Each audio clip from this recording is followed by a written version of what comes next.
चला तर मित्रांनो, आपण सुरू करूया कथेचा पुढचा भाग. काही महिने गेले. माझं आणि तिचं अंतर अधिकच वाढत गेलं. घरात सगळं नेहमीसारखं चालू होतं, पण आमच्यात कोणताही संवाद, नजरेची भेट, प्रेमाची कुठलीच भावना नव्हती. ती रोज रागावलेली वाटायची. कोणती लग्नाची नाती होती ही? तू नवरा आहेस, ती बायको आहे. मी शांतपणे खोलीतून निघून जायचो किंवा वर्तमानपत्राच्या मागे लपायचो. एक दिवस आईनं रागानं म्हणाली, तर ऐक, मुलीचं लग्न करणं आईवडील आपलं कर्तव्य समजतात आणि इथे तू आहेस की तिला आपलंसं सुद्धा करत नाही. मी उत्तर दिलं, आई, मी आधीच स्पष्ट सांगितलं होतं की हे लग्न माझ्या इच्छेने नाही. आई म्हणाली, इच्छा तर त्या दिवशीच तुझी होती जेव्हा तू सगळी नाती नाकारत होतास. आता या मुलीसोबत लग्न झालं आहे तर तिला कमीत कमी सन्मान तरी दे. सन्मान तर मी कधी हिरावलेलाच नाही आई, पण मनापासून जे दूर आहे त्याला जवळ आणून काय होणार? आणि त्या दिवसानंतर ती मुलगी, जिला आता सगळे सून म्हणत होते, हळूहळू अधिकच शांत होत गेली. ती घरात सगळ्यांची काळजी घ्यायची, पण स्वतःसाठी एकही शब्द न बोलता. सकाळी उठून ती आईसोबत नाश्त्याची तयारी करायची, बाबांसाठी चहा आणायची, घराची साफसफाई करायची आणि संध्याकाळी बैठकमधल्या झाडांना पाणी घालायची. पण माझ्यासाठी ती फक्त एक अनोळखी स्त्री होती, एक अशी उपस्थिती जिला मी विचित्र नजरेने पाहायचो. एक दिवस मी तिला पुस्तक शेल्फमध्ये ठेवायला सांगितली. कदाचित तिला कळेल, पण माझ्या उपस्थितीत काहीही न बोलणं हेच तिला योग्य वाटत होतं. आईची एक जुनी मैत्रीण घरी आली होती. खूपच गोड सून आहे तुमची, खूप संयमी आणि समजूतदार वाटते. आई हलकसं हसली. हो, खूपच गोड आहे. फक्त शिवमच्या डोळ्यांनी तिला पाहण्याची वेळच आलेली नाही. आंटीने थोडं आश्चर्याने विचारलं, काय म्हणताय अजूनही? आईनं विषय बदलला, पण मी तिथेच उभा होतो. सगळं ऐकलं. रात्री विराजचा कॉल आला. सर, एक नवा प्रोजेक्ट आहे. सिंगापूरचे क्लायंट्स येणार आहेत. पुढच्या आठवड्यात टूरवर जावं लागेल. ठीक आहे, तयारी सुरू करा. मी आईला सांगितल्यावर ती म्हणाली, एकट्यानं जाऊ नकोस, तिलाही सोबत घेऊन जा. कदाचित तुम्हाला एकमेकांना समजून घेण्याची संधी मिळेल.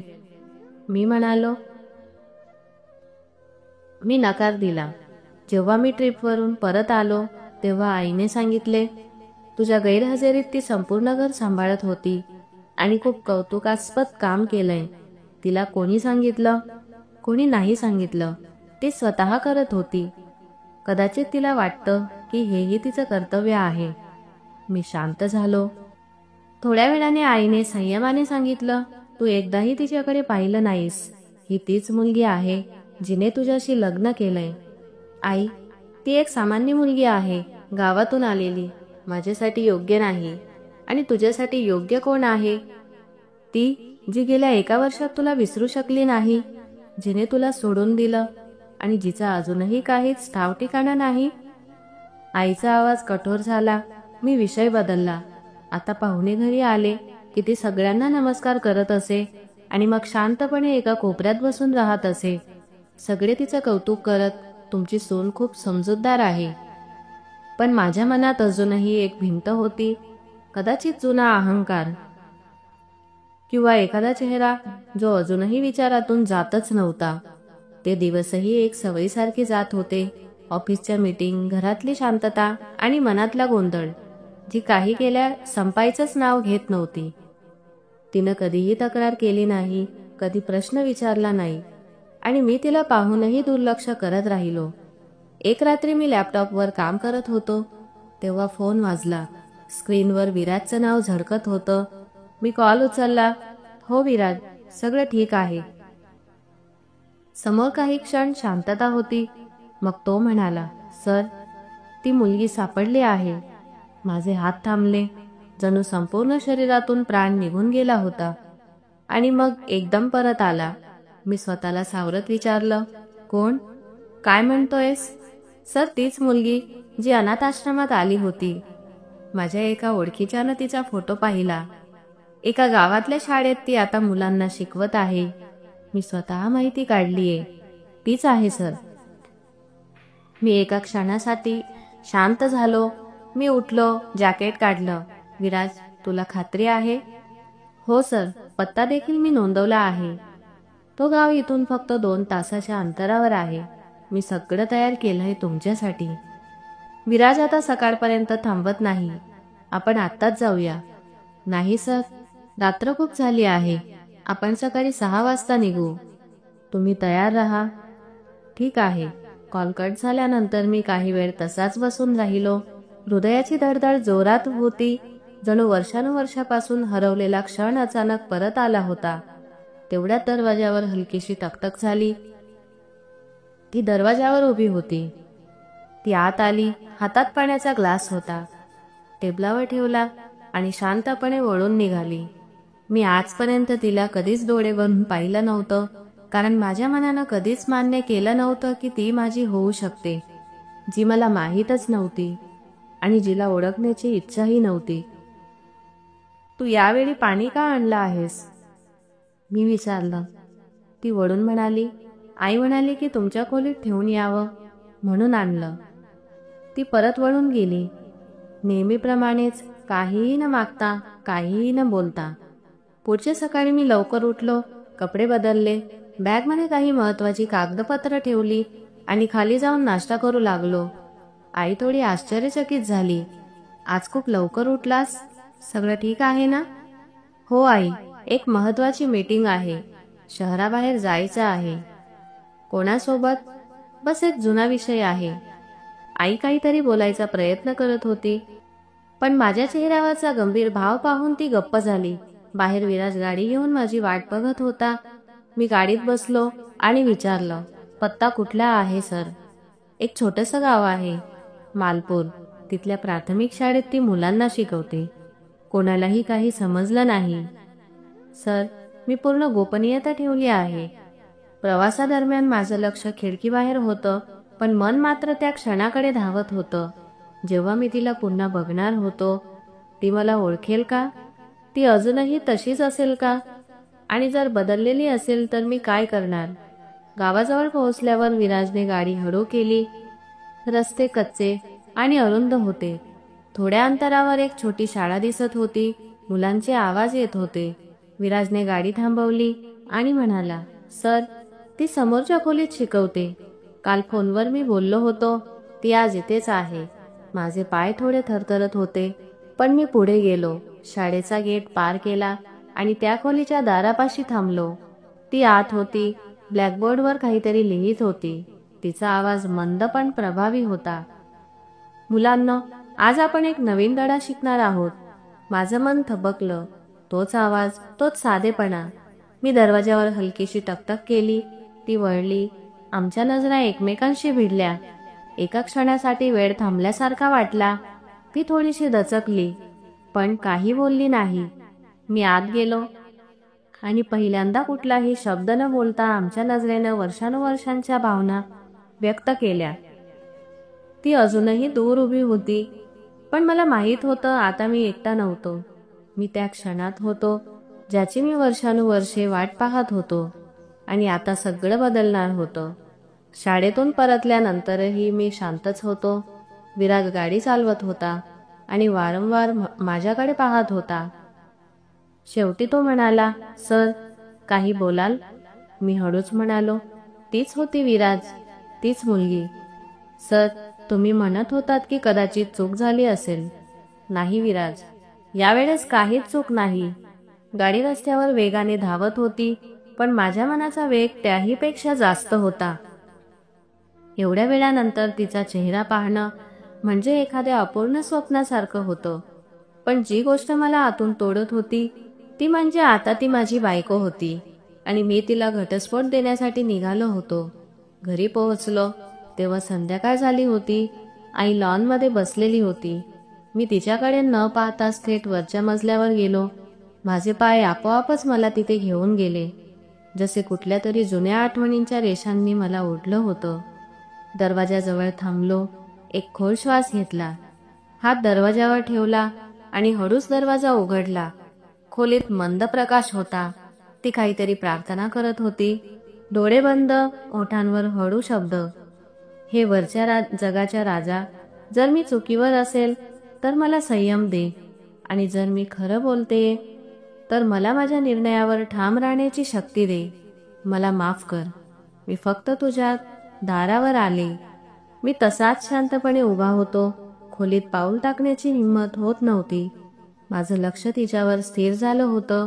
तोच पांढरा दुपट्टा, तोच भाव, तीच शांतता. काही क्षण असंच गेला. तिची प्रार्थना संपली होती, पण ती अजूनही त्याच स्थितीत बसली होती. मी हळूच पुढे गेलो आणि म्हणालो, मी तुला घटस्फोट द्यायला आलो आहे.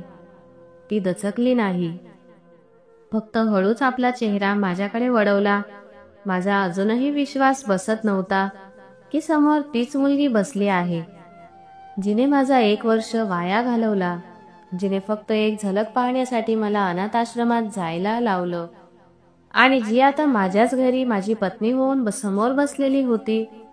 तिने अनोळखी नजरेने माझ्याकडे पाहिलं आणि विचारलं, तू हे असं का केलं?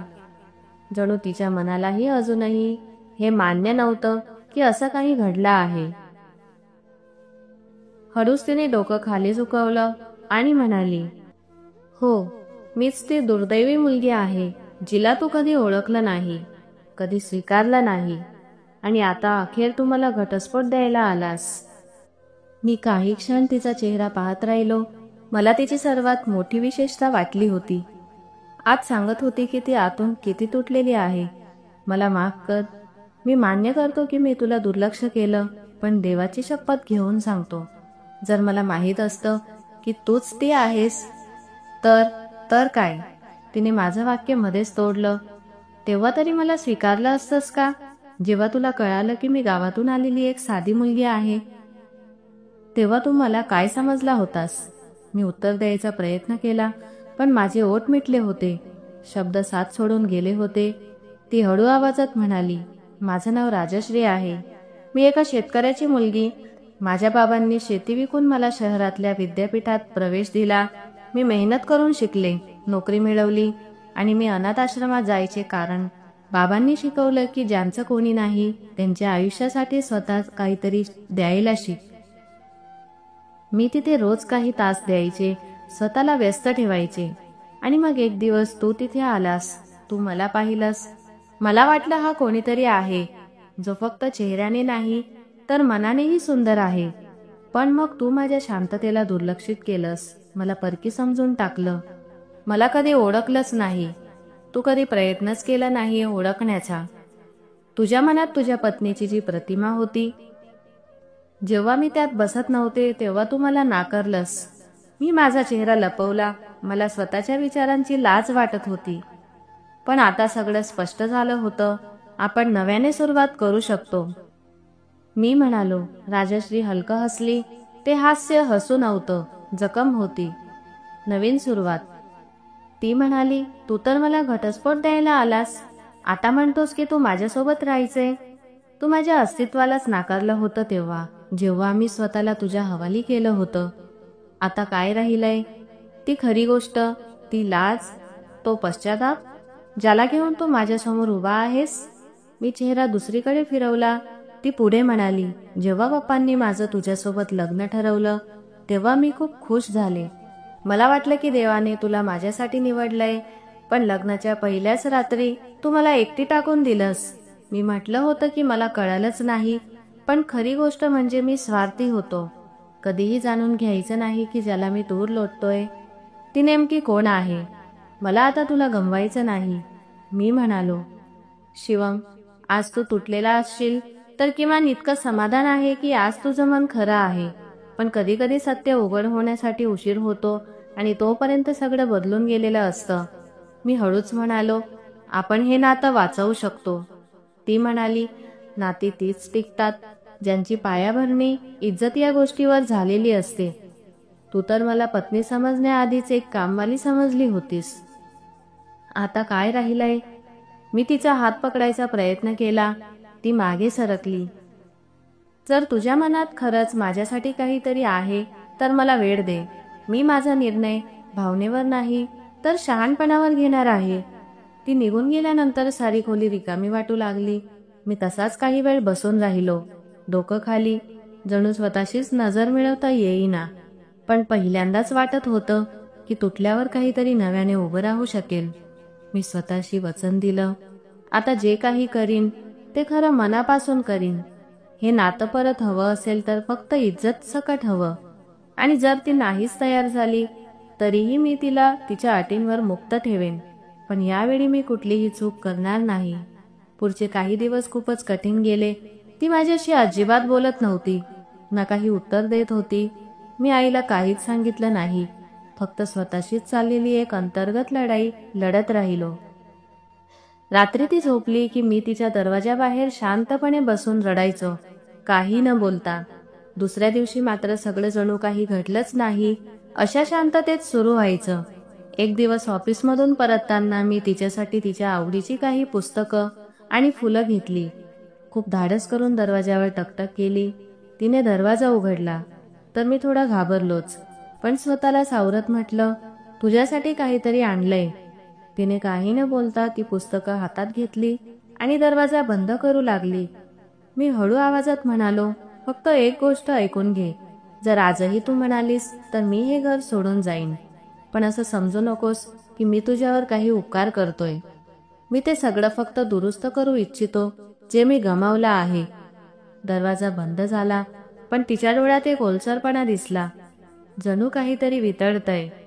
हळूहळू काळ पुढे सरकत गेला. ती आता निदान माझ्याकडे पाहायची, पण अजूनही काही बोलायची नाही. मी सकाळी तिच्यासाठी चहा बनवायचो आणि निघून जायचो. आणि संध्याकाळी आल्यावर तिच्या दाराजवळ एक शांत सॉरीचा छोटासा नोट ठेवायचो. एक दिवस तिची तब्येत खराब झाली. आई गावी गेली होती. मी ऑफिसमधून रजा घेतली, डॉक्टरला बोलावलं. तिच्या औषधांपासून ते प्रत्येक गोष्टीची काळजी घेतली. ती काहीच बोलत नव्हती, पण तिचे डोळे खूप काही सांगत होते. त्या रात्री जेव्हा मी तिच्या खोलीत औषध देण्यासाठी गेलो तेव्हा ती हलक्या आवाजात म्हणाली, आता तुला फरक पडतो. मी डोकं खाली घालून म्हणालो, खूप फरक पडतो. इतका की आता स्वतःचंही तोंड पाहवत नाही. मी नाही इच्छित की तू मला माफ करावं. मी फक्त इतकं इच्छितो की तू स्वतःला माझ्यापेक्षा मोठं समजावं. ती काही वेळ शांत राहिली. मग विचारलं, तू खरंच बदलला आहेस की हे फक्त एक नाटक आहे? मी क्षणाचाही विचार न करता उत्तर दिलं, जर नाटक असतं तर स्वतःला बदलण्यात एवढा त्रास घेतला नसता. त्या रात्रीनंतर आमच्यात संवाद सुरू झाला, खूप हळू, खूप गांभीर्याने. जणू दोन माणसं एक तुटलेली वस्तू खूप काळजीपूर्वक परत जोडत होती. ती मला प्रश्न विचारायची, मी उत्तर द्यायचो. कधी कधी शांतही राहायचो, पण काही लपवत नव्हतो. हळूहळू तिने माझ्या डोळ्यात डोकावून पाहायला सुरुवात केली आणि एक दिवस सकाळी तिने माझ्यासाठी चहा केला. जणू काही न बोलता खूप काही बोलून गेली. मी विचारलं, आता मी तुला पत्नी म्हणू शकतो का? ती हसून म्हणाली, अजून नाही, पण मित्र म्हणू शकतोस. आणि त्या दिवशीपासून आमची मैत्री सुरू झाली. मी तिच्यासोबत बाजारात जायचो, तिच्यासाठी पुस्तकं आणायचो आणि ती माझ्यासाठी कॉफी बनवायची. एक दिवस तिने विचारलं, जर मी पुन्हा तुझी झाले तर तू खरंच मला तसाच मान देशील ना, जशी एखाद्या स्त्रीला मिळवायला हवा? मी एक क्षणही न दवडता म्हणालो, मी तुला अशा स्त्रीसारखं स्वीकारेल जिच्या पुढे मला स्वतःलाच कमी वाटेल. वेळेने खूप काही बदललं होतं, पण आम्ही दोघांनी एकमेकांना पुन्हा शोधलं होतं. त्या दिवशी जेव्हा तिने माझ्यासमोर हात पुढे केला आणि म्हणाली, जर आज तू मला स्वीकारायला तयार असशील तर मी तुझ्यासोबत पुन्हा चालायला तयार आहे. माझे डोळे पाणावले. मी तिचा हात धरला आणि म्हणालो, यावेळी तुझा साथ माझ्यासाठी शिक्षा नाही, बक्षीस आहे. आणि त्या दिवशी एक नवी सुरुवात झाली. एक अशी सुरुवात जिथे कोणतीही गैरसमजूत नव्हती, कोणताही दबाव नव्हता. फक्त दोन माणसं होती ज्यांनी एकमेकांना खरंच समजून घेतलं होतं. त्या दिवसानंतर घराच्या भिंतींनाही जणू शांतीचा श्वास मिळू लागला. ती शांतता जी आधी छिन्नविछिन्न करायची, आता एक हळवी जाणीव वाटू लागली. आम्ही दोघं पुन्हा एकमेकांना ओळखू लागलो. खूप काही जे आधी मिस झालं होतं आता समजायला लागलं. तिने मला तिच्या शाळेच्या दिवसांबद्दल सांगितलं. मी तिला माझ्या लहानपणीच्या खोड्यांबद्दल सांगितलं. आता आमच्या रात्री फक्त झोपेसाठी नव्हत्या, त्या एकत्र बसून चहा पिण्याच्या आणि गेलेल्या आठवणी पुन्हा जगण्याच्या होत्या. एक दिवस आई परत आली आणि तिने पाहिलं की आम्ही दोघं आता खूप एकमेकांच्या जवळ आलो आहोत. तिच्या डोळ्यात ती शांतता होती जी कदाचित तिने प्रार्थनांमध्ये मागितली होती. तिने मला एकटं बोलावून म्हटलं, बाळा, चूक सगळ्यांकडून होते, पण ती दुरुस्त करणं प्रत्येकाच्या हातात नसतं. मला माहीत आहे तू तिला खूप वेदना दिल्यास, पण आज तू ज्या प्रकारे स्वतःला बदललंस त्यावरून मला खात्री झाली की आता तू तिला केवळ तुझी पत्नी म्हणून नव्हे तर एक जबाबदारी म्हणून पाहतोस. मी तिचं बोलणं ऐकलं आणि पहिल्यांदा मनापासून असं वाटलं की कदाचित आता मी त्या पुरुषासारखं जगायला लागलोय ज्याने आपल्या बायकोचा सन्मान करणं शिकून घेतलंय. एका संध्याकाळी आम्ही दोघं छतावर बसलो होतो. हवा थोडी जास्तच थंड होती.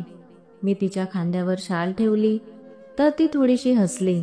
मग अचानक माझ्याकडे पाहून विचारलं, तू अजूनही माझ्याशी पुन्हा लग्न करायला तयार आहेस का? मी क्षणाचाही विचार न करता तिचा हात पकडला आणि म्हणालो, मी तर रोज तुझ्यासोबत पुन्हा लग्न करायला तयार आहे. प्रत्येक सकाळी पुन्हा एकदा तुझं होणं मला हवं आहे. तिने थोडा वेळ माझ्याकडे पाहिलं. मी तिचा हात हातात घेत म्हणालो, मी त्या प्रत्येक दिवसाची वाट पाहीन जेव्हा तू मला पूर्णपणे आपलंसं म्हणशील आणि त्या दिवशी मी स्वतःला सगळ्यात नशीबवान समजेन. काही आठवड्यानंतर तिच्या वाढदिवशी मी घरात एक छोटीशी पूजा ठेवली. आईने तिचं लक्ष पूजेच्या तयारीकडे वळवलं आणि मी माझ्या खोलीत शांतपणे तीच सिंदूरची डब्बी काढली जी आमच्या पहिल्या लग्नात वापरली गेली होती. पूजा संपल्यानंतर मी सगळ्यांसमोर तिच्या जवळ जाऊन म्हणालो, आज मी तुला पुन्हा एकदा आपलंसं करू शकतो का? ती थोडीशी गोंधळली, पण तिच्या डोळ्यात प्रेम स्पष्ट दिसत होतं. हळूच म्हणाली, हो. मी सिंदूर भरला. त्यावेळी तिच्या चेहऱ्यावर कोणताही भीतीचा भाव नव्हता, डोळ्यात अश्रू नव्हते, फक्त एक शांतता होती. जणू तिला आता समजलं होतं की सिंदूर हा फक्त एक लग्नाचा विधी नाही, तर तिचा सन्मान, तिची ओळख आणि तिच्या अस्तित्वाची कबुली आहे. आईने तिला मिठी मारली आणि म्हणाली, आता मला काही भीती वाटत नाही. त्या दिवसानंतर आमच्या नातात काही वेगळं घडलं नाही. आता आम्ही एकमेकांसाठी जबाबदारी नव्हतो तर साथी होतो. आता प्रत्येक सकाळी ती माझ्या कॉफीत तिच्या हातांचा गोडवा घालायची आणि प्रत्येक रात्री मी तिच्या स्वप्नांना माझ्या बोलण्यात गुंफून झोपवायचो. आम्ही आता भांडत नव्हतो, फक्त बोलत होतो. आम्ही आता तक्रारी करत नव्हतो, फक्त एकमेकांना समजून घेत होतो. आणि कदाचित हेच खरं नातं असतं, जिथे लग्न म्हणजे फक्त एकत्र राहणं नसतं, तर दररोज एकमेकांसाठी नव्याने स्वतःला सामावून घेणं असतं. एका संध्याकाळी पावसाच्या थंड हवेचा शिरकाव खोलीत झाला होता. तिने खिडकी बंद केली आणि 2 कप चहा माझ्याजवळ ठेवली. मग स्वतः येऊन माझ्या शेजारी बसली.